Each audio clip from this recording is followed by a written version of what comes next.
भारतीय स्वतंत्रता के 75वें वर्ष पर प्रारंभ हुए अमृत महोत्सव पर समुत्कर्ष समिति द्वारा आयोजित व्याख्यान श्रृंखला यह गाथा है बलिदानों की में हमें आज माननीय ओम प्रकाश जी भाई साहब का मार्गदर्शन प्राप्त होने वाला है। आदरणीय ओम जी भाई साहब हम सभी के सुपरिचित हैं। पूर्व में समुत्कर्ष समिति द्वारा आहूत विभिन्न व्याख्यान मालाओं में और अन्य अवसरों पर हम सभी को आपका संस्कृति परक जीवन मूल्य संवर्धक पाठ्य प्राप्त होता रहा है। मैं आज के इस पुनीत अवसर पर मान्यवर भाई साहब से निवेदन करूंगी कि हमें प्रबोधन प्रदान करें। आदरणीय ओम जी भाई साहब। देश अगर आजाद होगा तो इस गोली का जवाब गोली से दिया जाएगा, तभी आजाद। हाँ, मैं बहुत हंसते हंसते बड़ी खूबसूरती के साथ में मैं मेरी मां से मिलने के लिए जा रहा हूं।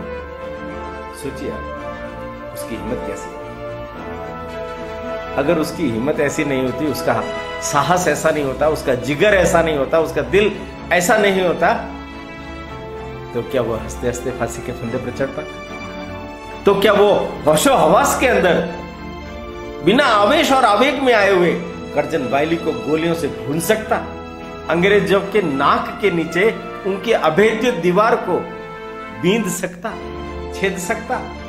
उसके साहस ने दुनिया भर के अंदर भारतीय क्रांतिकारियों की पैठ की, उनके हौसले बुलंद कर दिए।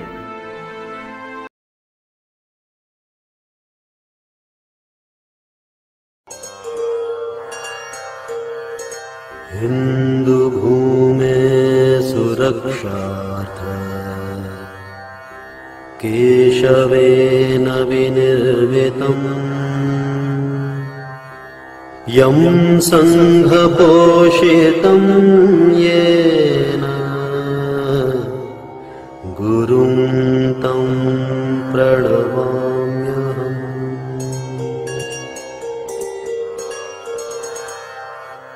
नमस्कार। समुत्कर्ष व्याख्यान श्रृंखला यह गाथा है बलिदानों की में आपका हार्दिक स्वागत है। ये आज 13 नवंबर है। 15 नवंबर को बिरसा मुंडा उनका जन्मदिन और 17 नवंबर यह तिथि हमारे देश के इतिहास में बहुत ही महत्व की तिथि है। अधिकांश लोग इस तिथि के संदर्भ में नहीं जानते। जलियांवाला बाग कांड 1919 में हुआ है। उससे पहले 1913 में बांसवाड़ा जिले के आनंदपुरी तहसील में एक मानगढ़ धाम, मानगढ़ पहाड़ी बनी हुई है। वहां गोविंद गुरु के नेतृत्व में एक बड़ा धर्म आंदोलन चला करता था। उसको अंग्रेजों ने जलियांवाला बाग कांड से भी ज्यादा लोग वहां मरे, बहुत बड़ा बलिदान हुआ। लगभग 2000 जनजाति वहां बलिदान हुए। ये गुमनामी में चला गया सारा इतिहास। आगे आने वाले दिनों में कौन थे गोविंद गुरु, उनका मिशन क्या था और उन्होंने इस जनजाति क्षेत्र में किस प्रकार से अपना आंदोलन चलाया, उसके बारे में मैं आप सब लोगों को जानकारी दूंगा। किंतु अभी मेरा इतना सा ही निवेदन है कि 15 नवंबर से लगाकर 17 नवंबर तक अपने देश में हम सब लोगों के द्वारा जनजाति गौरव दिवस, आदिवासी गौरव दिवस, इस रूप में अगर 3 दिन का एक बड़ा महोत्सव मनाया जाए तो ये एक बहुत बड़ा समीचीन कदम होगा। आज जिस महापुरुष के संदर्भ में मैं थोड़ी सी जानकारी आपके साथ में साझा करना चाहता हूं, उसके बारे में मैंने पिछली बार कुछ जानकारी दी थी। श्यामजी कृष्ण वर्मा का नाम सुनते समय इंडिया हाउस का नाम सुनते समय, वीर सावरकर का नाम सुनते समय, वहां हमने मदन लाल धिंगड़ा, जिसने विलियम हट कर्जन वाइली, उसको गोली मार करके भून दिया। वो जो एक हत्याकांड है, जिस वीर पुरुष के द्वारा, जिस साहसी युवक के द्वारा किया गया, वो दुनिया में मिसाल देने लायक है। पूरी दुनिया में ऐसा दूसरा उदाहरण आपको देखने को नहीं मिलेगा। तो आज मदन लाल धिंगड़ा के संदर्भ में कुछ चर्चा की जाए। मदन लाल धिंगड़ा ने कर्जन वाइली को जब गोली मार दी, तो यहां दो सवाल खड़े होते हैं कि उसने कर्जन वाइली को गोली क्यों मारी, और दूसरा एक सवाल खड़ा होता है कि कर्जन वाइली को गोली मार देने के बाद लोगों की प्रतिक्रिया क्या थी। तो पहले थोड़ी प्रतिक्रिया पर आप विचार कीजिए। अगर मैं कहूं कि ये जो लॉर्ड कर्जन वाइली है, इसके बारे में जैसे ही जानकारी मिलेगी आपको, ये भारत भर में पॉलिटिकल एजेंट राजस्थान में भी रहा है और भारतवर्ष में भी बहुत लंबे समय तक इसने अपनी सेवाएं दी है। बंगाल, उसका विभाजन करने का कदम इन्हीं ही महाशय के द्वारा उठाया गया है। क्रांतिकारियों को गोलियों से भून देना, वंदे मातरम का जो आंदोलन चला, स्वदेशी का बहिष्कार करने का जो आंदोलन चला, गरम दल ने कांग्रेस के आगे बढ़कर के देश की आजादी के लिए जितना सारा प्रयत्न किया, उन क्रांतिकारियों को पकड़ लेना, जेलों में ठूस देना, उनको यातनाएं देना और बिना किसी प्रमाण के आजीवन कारावास या सजाए मौत, काले पानी की सजा इत्यादि देने में इस व्यक्ति का एक बहुत बड़ा योगदान भारतवर्ष के लिए रहा है। इस व्यक्ति ने जितनी क्रूरता से, जितनी कट्टरता से, जितने काइयापन से अनेक भारतीयों को अपने पक्ष में लेकर उन्हीं को ही माध्यम बना करके भारतवर्ष के ऊपर अत्याचार करने का प्रयास इसने किया है। ये व्यक्ति भारतवर्ष के लिए खलनायक है, खलनायक है। इसका तो स्वप्न है कि मेरी जो नीतियां हैं और मैं जिस तरीके से लॉर्ड मिंटो और मार्ले वगैरह को मार्गदर्शन कर रहा हूं, भारतवर्ष में थोड़ी उदारवादी नीतियां लागू कर रहा हूं, थोड़े नए नए सुधार लागू कर रहा हूं, उससे भारतवर्ष आजन्म हमारा गुलाम बना रहेगा। क्या ऐसे व्यक्ति को जिंदा रहना चाहिए? क्या ऐसे व्यक्ति को गोली से उड़ाया नहीं जाना चाहिए? बात करते हैं हम आंदोलनों की, बात करते हैं हम नरम दलों की, बात करते हैं हम अपना हक हम लेके रहेंगे कह करके हस्ताक्षर अभियान चलाया गया। 60,000 हस्ताक्षरों का एक मेमोरेंडम इंग्लैंड की सरकार को बंगाल से भेजा गया, रद्दी की टोकरी में डाल दिया गया। क्या इस प्रकार के प्रयासों से हमें आजादी मिल पाएगी, मिल सकती थी? उन प्रयासों का यही असर हुआ। और इसलिए अगर मदन लाल धिंगड़ा ने, जिसके मन के अंदर यह एक उद्वेग पैदा हुआ कि कर्जन वाइली क्या बोलता है, कर्जन वाइली बोलता है हिंदुस्तान में मेरी 2 पत्नियां रहती है, एक हिंदू है एक मुसलमान है, क्या यह मेरे देश का अपमान नहीं है? मुस्लिम लीग की स्थापना कर करके मुसलमानों को भड़का करके हिंदुओं के विरुद्ध उकसाने वाला, हिंदुओं के ऊपर अन्याय अत्याचार करवाने वाला, क्या यह व्यक्ति जीवित रहने योग्य है? नहीं। तो क्या करना चाहिए? तो मुझे इसको मार देना चाहिए। और उन्होंने उसको मार दिया। त्वरित जो प्रतिक्रियाएं होती है वो मैं आपके सामने रख रहा हूं।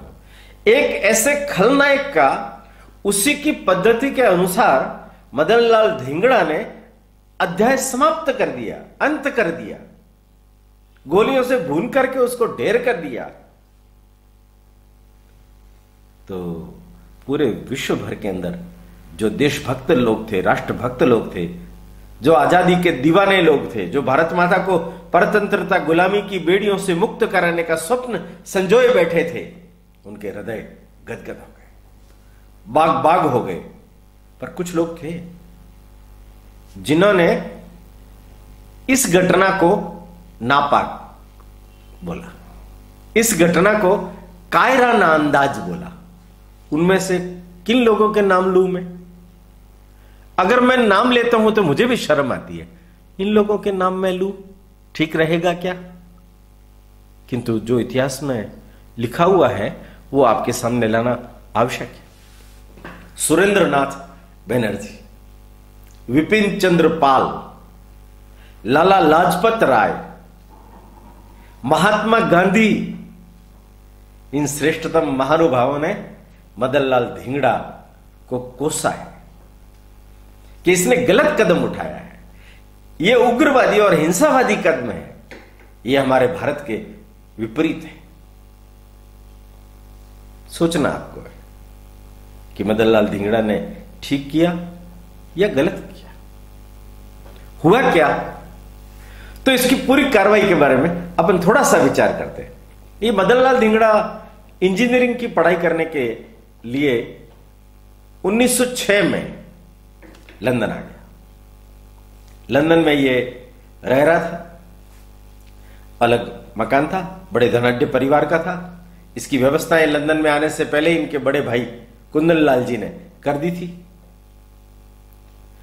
बड़े आराम से पढ़ रहा था, इसकी पढ़ाई भी लगभग पूरी हो चुकी थी। पर इस बीच में ये इंडिया हाउस से जुड़ गया, जहां सावरकर से इनकी मित्रता, जहां इसके और अन्य लोग भी जुड़े। ये विपिन चंद्र पाल का लड़का नानू निरंजन, ये भी इसका मित्र था। अच्छा, वीवेसार अय्यर, हरनाम सिंह, महादेव बापट, गोपाल, ये बहुत सारे लोग उसके साथ में जुड़े हुए थे। हालांकि मदनलाल धिंगड़ा का जो स्वभाव है अंतर्मुखी ज्यादा था, वो ज्यादा बातचीत नहीं करता था।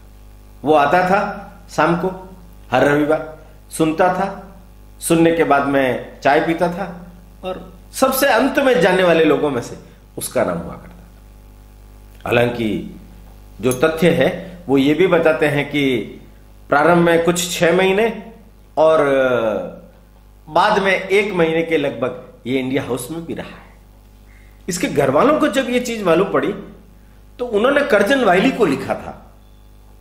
कर्जन वाइली और इनके परिवार का आपस में मित्रवत संबंध था।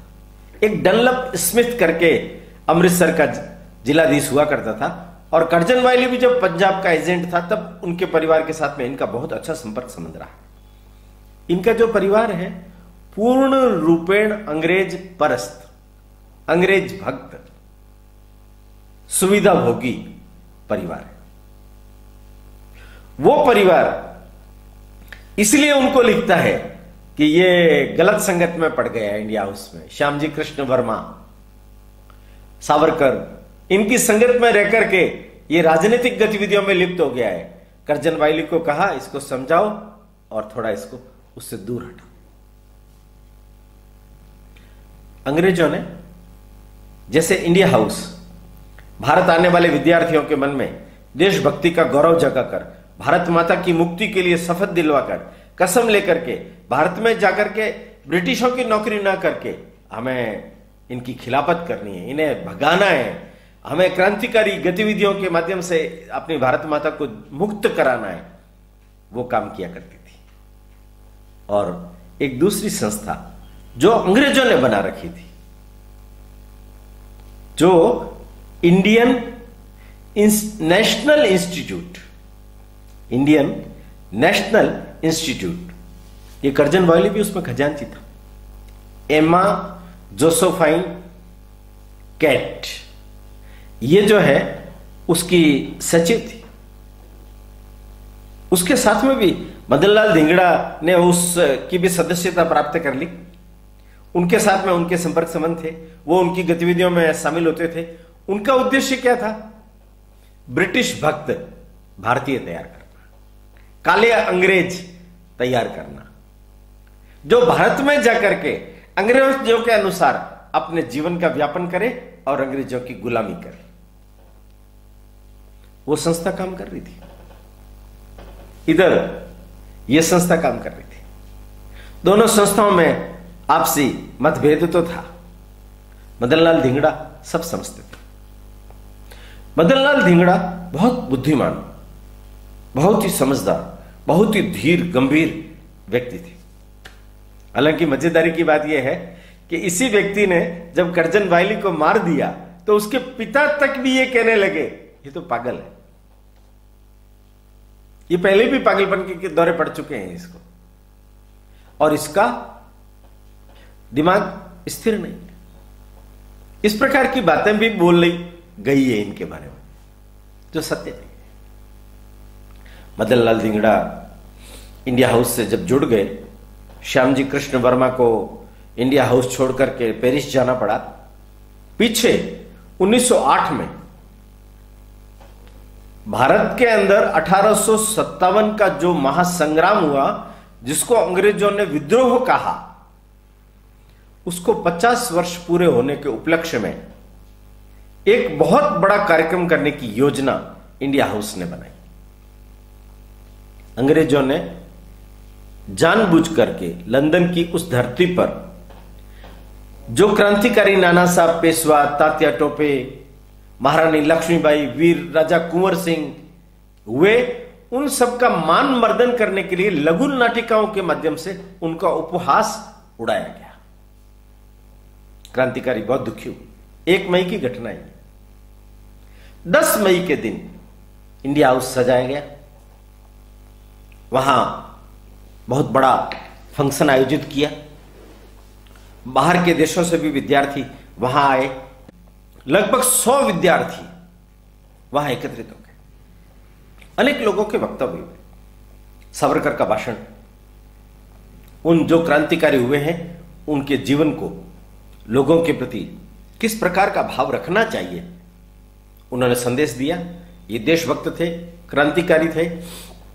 इनकी शहादत फिजूल नहीं जानी चाहिए। ये उस समय अपने सपने को, देश को आजाद कराने के सपने को पूरा नहीं कर सके, उस सपने को हमें पूरा करना है।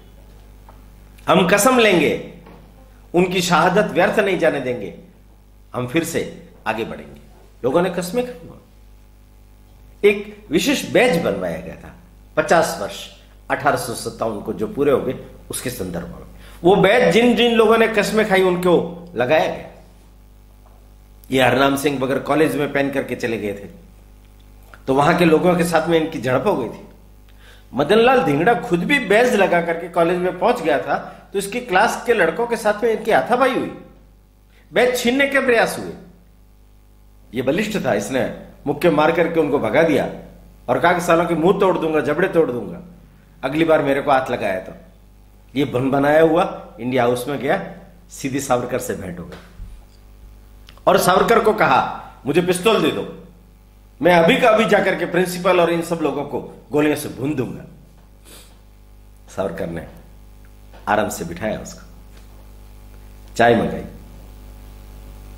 पानी मंगाया, थोड़ा ठंडा किया, फिर उसको कहने लगे क्या तुम जानते हो ये जो अंग्रेज लोग कर रहे हैं इनकी गलती नहीं है। हम गुलाम देश के लोग हैं और हमारे को गुलाम बनाया जिसके तुम भक्त हो, करजन वायली, तुम्हारा परिवार भक्त है, वो करजन वायली, ये इसका जिम्मेदार। अगर तुम्हें गोलियों से ही भूनना है तो करजन वायली को भूनो। उनका मुझे पिस्तौल दीजिए, मैं भून के आता हूं। तो ऐसे नहीं होता है। तुम अभी जोश में हो और जब तुम पकड़े जाओगे, जब पुलिस के एंटर पड़ेंगे, जब पुलिस तुम्हें कठोर यातनाएं देगी, तब तुम क्या करोगे? सब कुछ उगल दोगे। मेरे पीछे कौन है? इंडिया हाउस, मेरे पीछे कौन है? श्यामजी कृष्ण वर्मा। मेरे पीछे कौन है? सावरकर। तुम नहीं बोलोगे क्या? उसने कहा कदापि नहीं, मैं यातनाओं से घबराने वाले लोगों में से नहीं हूं। क्या परीक्षा दे सकते हो? उन्होंने कहा हाँ दे सकते। लगाओ, अपना हाथ टेबल पर रखो। हाथ टेबल पर रखा। सावरकर ने पास में उठाया एक फॉल चाकू का, उठा करके जोर से घोंप दिया उसके हाथ पर। खून का फौरा उछला। सावरकर ने देखा मदन लाल मुस्कुरा रहा है। उठे, वो निकाल दिया बाहर, हाथ पर मरहम पट्टी की, उसको गले लगा दिया। दोनों की आंखों में आंसू थे। तुम तो शेर हो, तुम ये काम कर सकते हो, तैयारी शुरू करो, उचित समय पर इसको अंजाम दो। उसने मार्केट से पिस्तौल खरीदी, कोल्ट पिस्तौल, बेल्जियन पिस्तौल। 2 पिस्तौलें उस समय में उसने खरीदी, खरीद करके लाया। एक ऐसा स्थान था जहां शूटिंग सिखाई जाती थी। ये उसका मेंबर बन गया। रोज शाम को जाकर के पिस्तौल के द्वारा ये वहां अभ्यास करता था। इसका जब अभ्यास अच्छा हो गया तो बीच में एक दिन अच्छा अवसर आया था, पर उस दिन ठीक ढंग से मौका इसको मिला नहीं, इसलिए उस दिन को इसने टाल दिया। योग बना, यही इंडियन नेशनल इंस्टीट्यूट, उसका सालाना जलसा एट होम मनाया जा रहा था। ये जो मेरी बेक, मेरी जोसेफाइन बेक जो उसकी सचिव थी, उसका फोन इसके पास में गया। इसको कहा कि तुम्हें आना है। ये समझ गया और कौन कौन आने वाले हैं। तो कहा कि अपने खजांची करजन वाइली भी सपरिवार आने वाले हैं। वो भी आने वाले हैं? अच्छा, तब तो वो तो मेरे पारिवारिक मित्र हैं और बहुत सारे लोग आने वाले हैं, तो सबसे मिलकर के आनंद होगा, मैं जरूर आऊंगा। ये गया शाम को 6 बजे उसी शूटिंग के स्थान पर। वहां इसने 12 गोलियां लगातार दागी, जिसमें से 11 गोलियां 3 इंच के घेरे में सही निशाने पर लगी। विस्वस्त हो गया ये। घर आया, स्नान किया, सूट पहना, टाई लगाई और नीले रंग का पगड़ी, भारतीय पगड़ी इसने पहनी। एक जेब में कोल्ट जिसमें 8 गोली, ऑटोमेटिक रिवॉल्वर थी। एक के बाद एक गोली ऊपर राउंड होते हुए आ जाती थी। दूसरी बेल्जियन, उसमें 5 गोली और 5 गोलियां इसने अलग से कारतूस ले लिए। एक खंजर भी लिया और इसने बहुत पहले बैठ करके सोच विचार करके, हो सकता है सावरकर से भी इन्होंने सलाह ली होगी, अपना वक्तव्य तैयार किया। पूरा वक्तव्य तैयार हुआ 3 पेज का। एक प्रति उसने अपने कमरे पर रखी, एक प्रति शायद सावरकर को दे दी और एक प्रति अपने पास रखी। लेकर के गया ये 8:45 पर टैक्सी करके ये वहां पहुंच गया। ये मेरी बैग मिली, स्वागत किया। मेरी बैग के साथ में इस पूरे दरमियान आधा पौन घंटे तक इसकी बातचीत हुई। चाय भी पीता रहा ये, अन्य लोगों से भी गपशप करता रहा ये जो करजन वाइली है, ये अपनी पत्नी के साथ में रात को लेट आया। ये भारत के कोई फजल भाई, इब्राहिम भाई मुंबई के थे, मिल मालिक एसोसिएशन के अध्यक्ष थे, वो आए हुए थे, एक सेवाए होटल में ठहरे हुए थे। तो ये उनसे मिलने के लिए चला गया, उनके साथ भोजन करने लग गया। पर इसको मालूम था मुझे उस पार्टी में जाना, इसलिए उनको वहां छोड़ करके और कहा कि अब मैं वहां जाता हूं। लगभग 10:30 पौने 11 बजे ये वहां पहुंचा। सब लोगों से मिला, सबसे बातचीत हुई। सब लोग भोजन वगैरह करके निकलने लगे, लेट हो गए थे। उस समय में करजन वाइली ने इसको देखा, मुस्कुराया, इसका नाम लेकर के मदन लाल, परिचित था ना पहले से। ये उनके पास में गया। दोनों के बीच में लगभग 10 मिनट की बातचीत हुई। करजन वाइली और ये जो फजल भाई, ये क्लॉक रूम में से कुछ सामान लेने के लिए नीचे पहले उतर गए। ये सीढ़ियों के पास में दोनों खड़े हुए हैं। मदन लाल धिंगड़ा को लगा अब ये उचित अवसर है, ये मौका है, अब नहीं चूकना चाहिए। बहुत शांतता से, बिना किसी उत्तेजना के इसने अपनी दोनों रिवॉल्वर निकाली और कर्जन वाली पर तान दी और ट्रिगर दबा दिया। 3 गोलियां उसके चेहरे पर, 2 गोली उसके सीने पर, 1 गोली पीठ पर लग गई। कोल्ट से निशाना साधा। वहां कोई एक बाहर का व्यक्ति जो संधाई में रहता था, भारत का रहने वाला था, पारसी था, कावसजी लाल काका, वो ये होते हुए देख करके बीच में घुसने की कोशिश करने लगे, इसकी तरफ लपके तो 1 गोली उसके ऊपर चला दी। वो वहां तो ढेर नहीं हुआ, गिर पड़ा, किंतु बाद में अस्पताल में वो भी खत्म हो गया। इसका लोग बाग तुरंत भाग करके आए, इसको पकड़ लिया, इसने पिस्तौलें झुका ली। इसका सुनहरी फ्रेम का चश्मा था, नीचे गिर गया था, उस सुनहरी फ्रेम के चश्मे को उठाया, पहना। इसने मेरा चश्मा दीजिए, चश्मा पहना। बाहर से कांस्टेबल ड्यूटी पर था निकोलस, उसको बुला करके लाए, वो आया। घटना घट जाने के बाद में बहुत सारे लोग दूल्हे बन जाते हैं, हमने उसको बचाया, हमने उसको ये किया, वो तो खुद गोली खा रहा था, उसकी आंखें नशे में थी, वो तो भांग पिए हुए था, इत्यादि अनेक अनेक बातें गवाहों ने कोर्ट के अंदर बाद में दी, जो कि निरर्थक थी, कोई अर्थ नहीं रखती थी। डॉक्टर की रिपोर्ट क्या कहती है? डॉक्टर कहता है कि मैं तुरंत उसके बाद में आया, कर्जन वाइली को देखा, वो तो तुरंत मर चुका था, उस दूसरे कावस जी को देखा, उनको तुरंत भेजा, ये अभी जीवित है। इसकी पल्स वगैरह चेक की, मैं बहुत आश्चर्य में रहा, मेरी हृदय की धड़कनें तेज थी, डॉक्टर कह रहा है, और ये महाशय एकदम शांत, बिना किसी हलचल के। किसी के हत्या कर देने से पहले और किसी के हत्या कर देने के बाद में जिस व्यक्ति को अपने स्वयं के ऊपर इतना जबरदस्त नियंत्रण हो, कैसा होगा? गिरफ्तार करके ले गए, मुकदमा चलने लगा, लंबा मुकदमा चला है। मुकदमे में बहुत सारे सवाल किए गए। इसने कहा कि मैं क्षमा चाहता हूं कि मैं वो कावस जी लाल काका की हत्या नहीं करना चाहता था, किंतु आत्मरक्षा के लिए मुझे यह कदम उठाना पड़ा। गोलियां उसके पास थी, दूसरी पिस्तौल भी उसके पास थी, वो चाहता तो खुद अपनी आत्महत्या कर सकता था, किंतु उसने कहा मैं आत्महत्या नहीं करना चाहता था। क्यों? मैं दुनिया के सामने अपना संदेश बताना चाहता था, दुनिया के सामने। उसने जो जिरह की, उसने कहा मैं अपना वकील नहीं करूंगा। उसने कहा कि मैं आपको अपना कोर्ट भी नहीं मानता हूं, और न मैं मानता हूं कि आप लोग मुझे सजा देने के लिए हकदार हैं। आपको जो करना है कीजिए, मुझे जो करना था मैंने कर दिया। मैंने आपको बताया कि भारतवर्ष के ऐसे बड़े बड़े महापुरुष, जिन लोगों ने इस घटना को कायराना निंदा की,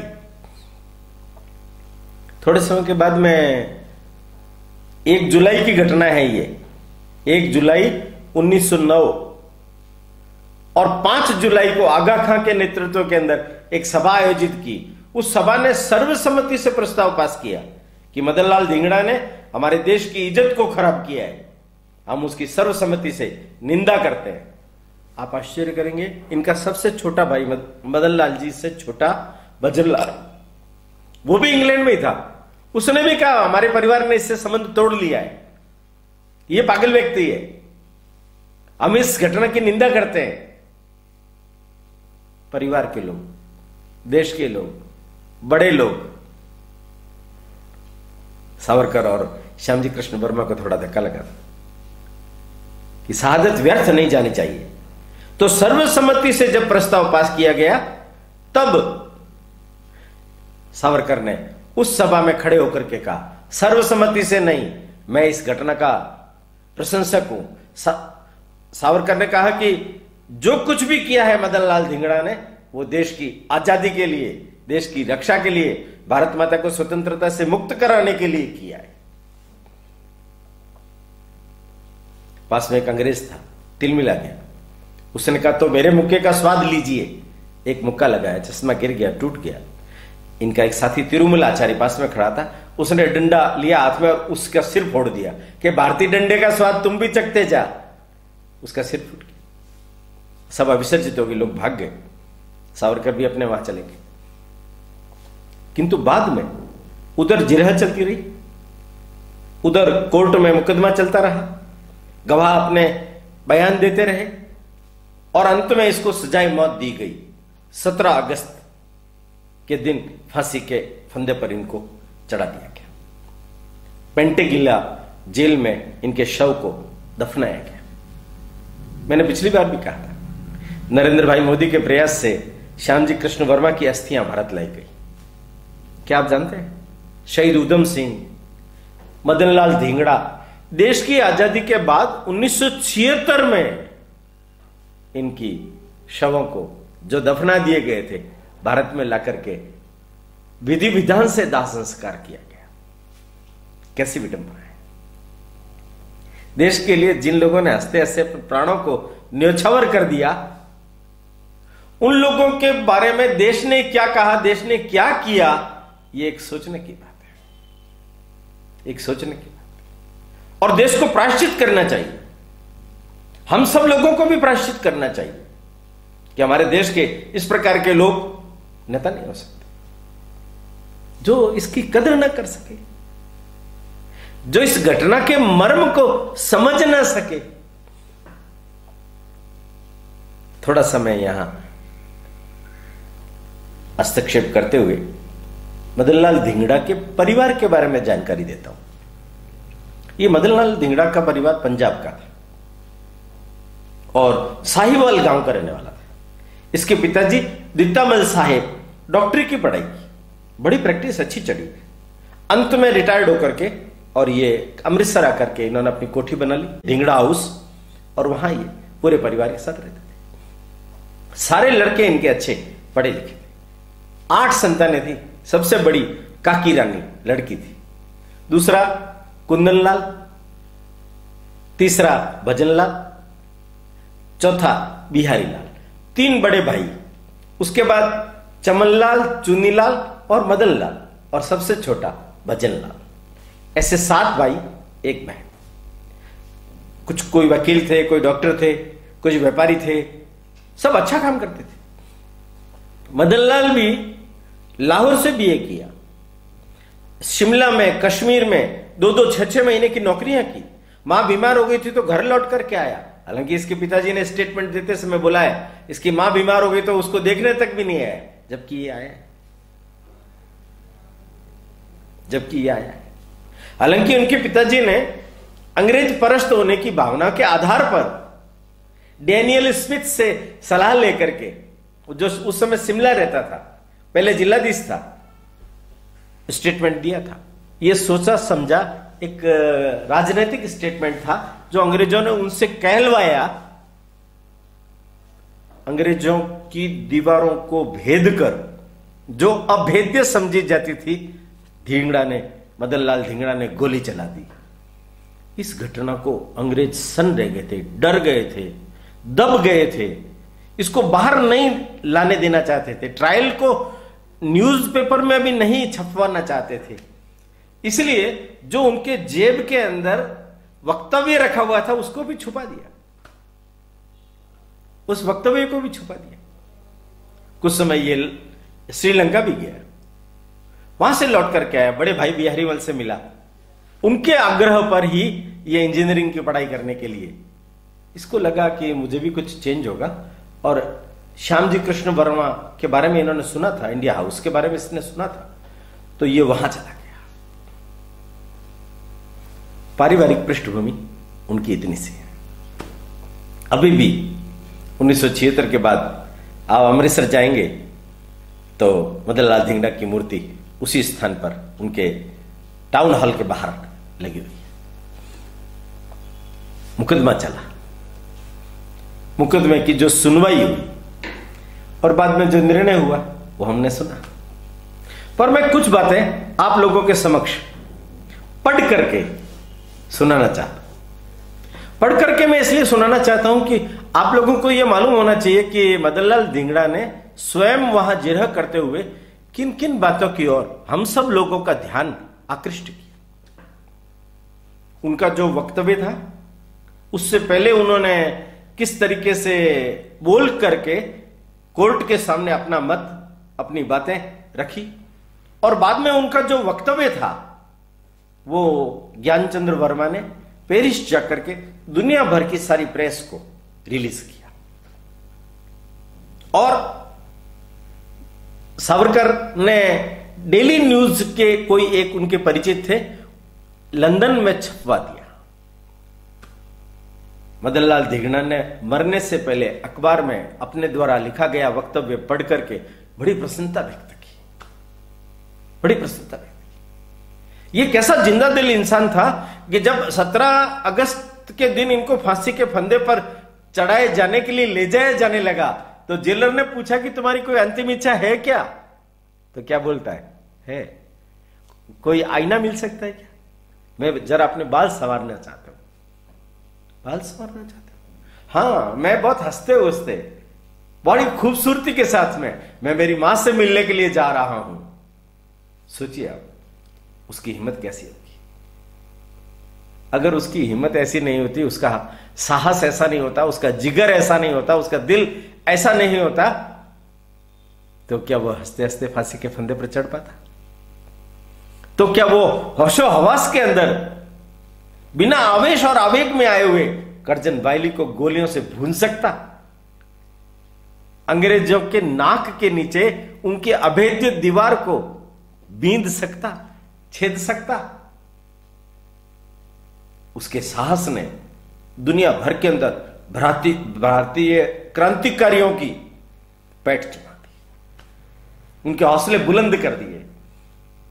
देश अगर आजाद होगा तो इस गोली का जवाब गोली से दिया जाएगा, तभी आजाद होगा।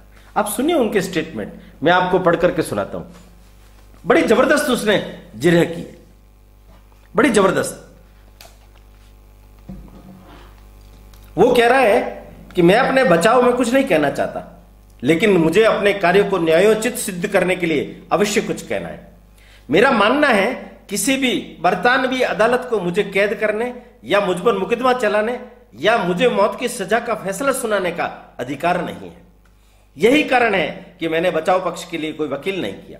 मेरा कहना है, अगर एक ब्रिटिशवासी जो अपने देश की आजादी के लिए जर्मनी के खिलाफ लड़ना उचित है, जिसने उसकी मातृभूमि को कब्जे में कर रखा है, तो मेरा अपने देश की आजादी के लिए उस अंग्रेज को मारना क्या न्याय संगत नहीं है? क्या देशभक्ति का प्रमाण नहीं है? और वो आंकड़े देता है। वो आंकड़े सुनकर के मैं खुद भी दंग रह गया, आप भी दंग रह जाएंगे। वो कह रहा है कि मैं अंग्रेजों को पिछले 50 सालों में भारत के 8 करोड़ लोगों का कातिल मानता हूं। 8 करोड़ लोगों का कातिल 50 सालों में। और वो क्या कह रहे हैं, भारत की धरती से प्रति वर्ष 1 अरब रुपया लेकर के जाते हैं अंग्रेज। आगे वो बोलता है कि जिस प्रकार जर्मनी को कोई हक नहीं बनता वो इंग्लैंड पर कब्जा कर ले, उसी प्रकार अंग्रेजों को भारत पर कब्जा करने का कोई हक नहीं बनता। हम लोगों के लिए अंग्रेजों को मार गिराने में जो हमारी पवित्र धरती को अपवित्र कर रहे हैं कोई अपराध नहीं है।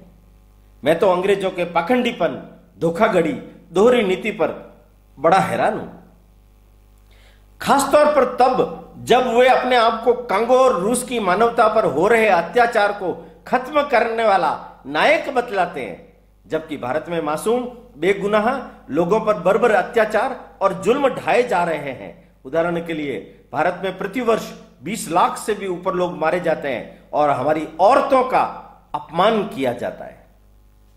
मैं ये बयान इसलिए नहीं दे रहा हूं कि मैं जान की भीख मांगना चाहता हूं। मुझे दया की कोई अपेक्षा नहीं है, मुझे भले सजाए मौत दे, किंतु मैं मेरे देशवासियों में उनके खिलाफ विद्रोह की भावना और प्रबल हो उठेगी, इस कारण से ये आपके सामने दे रहा हूं। अपने शुभ चिंतकों तक ये बात पहुंचाना चाहता हूं, इसके अलावा मुझे कुछ नहीं कहना है। ये लॉर्ड चीफ जस्टिस लॉर्ड एवर्स्टोन के सामने उन्होंने ये बात बोली है। कितनी जबरदस्त बात है। और देखिए, बाद में अंत में जूरी ने 20 सेकंड में फैसला सुना दिया कि इसे सजा की मौत दी जाए, फांसी दी जाए।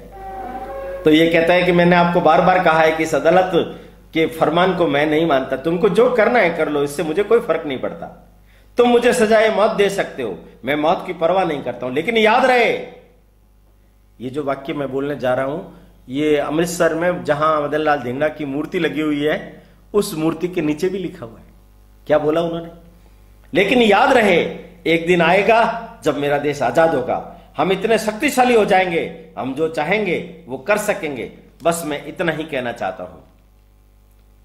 उन्होंने सजाए मौत सुना दी, तो उसके उत्तर में ऊंचे स्वर में बोला, धन्यवाद मी लॉर्ड, मैं मौत की परवाह नहीं करता, मुझे इस बात पर गर्व है, मैं अपने देश की आजादी की खातिर अपने प्राण न्योछावर कर रहा हूं। कितनी बड़ी बात है।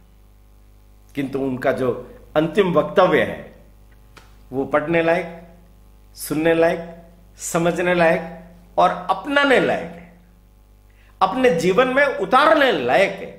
उसको कह करके मैं बात अपनी पूरी करूंगा। आप देखिए, डेली न्यूज में भी छपा, द चैलेंज के नाम से, आखिरी इच्छा, चैलेंज। वो क्या लिखते हैं? मैं स्वीकार करता हूं कि उस दिन मैंने जानते बूझते हुए और किसी खास उद्देश्य से एक अंग्रेज का खून बहाया था। मेरा विनम्र विद्रोह उस अमानवीय व्यवहार के खिलाफ था जिसके द्वारा अनेकों भारतीय देशभक्त नौजवानों को देश निकाला दिया जाता है और फांसी के तख्ते पर झुला दिया जाता है। इस घटना को अंजाम देने के लिए मैंने किसी से कोई सलाह नहीं ली। मैंने अपने जमीर से प्रभावित होकर देश के प्रति अपना कर्तव्य समझते हुए ऐसा किया। मेरा मानना है, अगर कोई विदेशी सरकार बंदूक के जोर से किसी देश को उसकी इच्छा के विरुद्ध पराधीन या परतंत्र बना लेती है, तो उस देश के लोग आजादी पाने के लिए ऐसी सरकार के खिलाफ अवश्य युद्ध लड़ेंगे। मेरे देश, ऐसे देश को युद्ध में पराजित नहीं किया जा सकता, इसलिए मैंने अक्षमात हमला बोल दिया। एक हिंदू होने के नाते मैं समझता हूं मेरे देश का गुलाम होना मेरे भगवान का अपमान है। मेरा मूल उद्देश्य आजादी हासिल करना है, अपने देश की सेवा करना, राम की सेवा करना है और उसकी सेवा करना भगवान कृष्ण की सेवा करना है। सुनिए आप, वो आगे क्या बोल रहे हैं?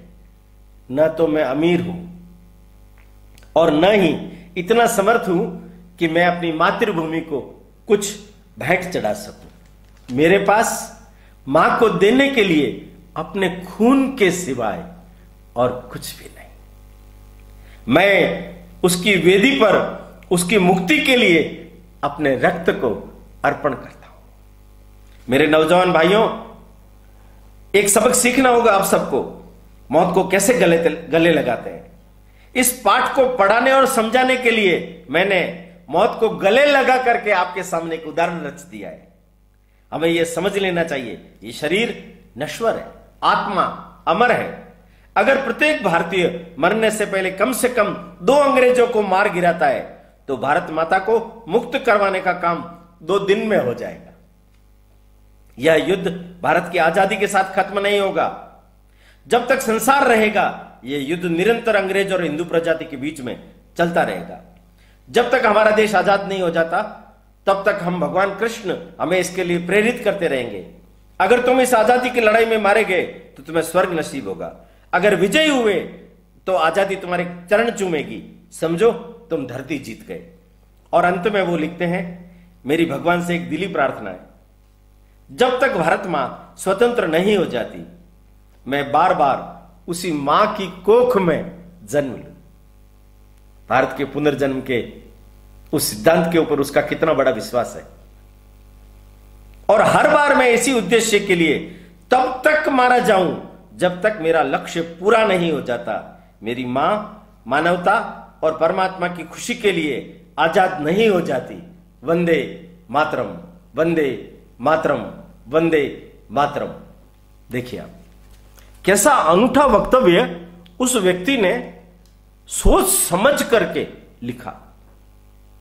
भारत के अंदर अंग्रेज क्या कर रहे हैं, ये दुनिया के सामने आना चाहिए।